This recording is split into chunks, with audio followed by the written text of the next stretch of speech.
Sir इसी में मैं एक चीज़ जानना चाहूँगा आपसे, आपको भारत सरकार द्वारा संगीत नाटक अकादमी पुरस्कार मिला, तो सर जब ऐसा कोई पुरस्कार मिलता है तो ये एक तो मैं आपको बताऊं कि पिछले वर्ष जी मार्च 22-23 में या 23 का 24 का जो जी 23 का जो पुरस्कार है वो 24 में एक वर्ष बाद मिलता है। बिल्कुल।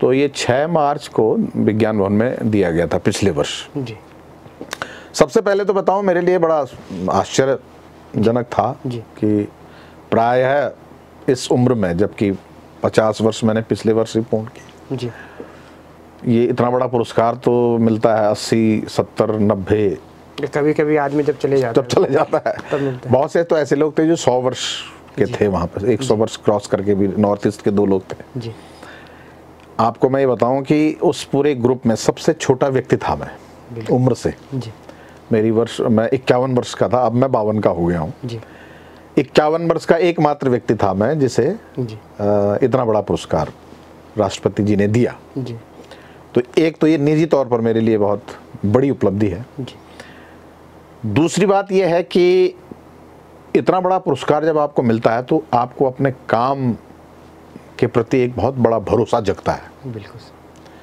कि वास्तव में मैं जो अपने संघर्ष से जो मैंने काम कर रहा हूँ या कर रहा था जी उसको पहचान मिली है।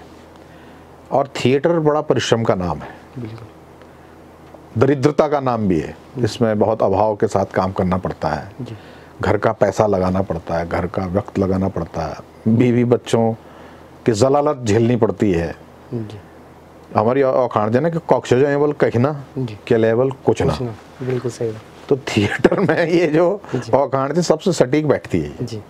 वो रात को आ रहे हैं बाल खड़े से, थके थके से, पत्नी पूछ रही कहाँ से आ रहे हो, पता नहीं जी। क्या लाए, सब कुछ नहीं, सब्जी भी लाए नहीं, दाल भी लाए नहीं, तो कौन लाएगा, फिर जाना पड़ रहा है, फिर लाना पड़ रहा है। मतलब ये सफ़र ऐसा था कि अपनी होश हवास नहीं है। और जब आपको अचानक पता चलता है कि राष्ट्रपति जी ने आपको पुरस्कार देना है जी, तो वो जो दर्द हैं वो मीठे लगने लगते हैं। बिल्कुल। और उसके अलावा आपकी अपनी जिम्मेदारियां भी एहसास होती हैं कि अब मुझे और शिद्दत से काम करना है और अच्छा काम करना है।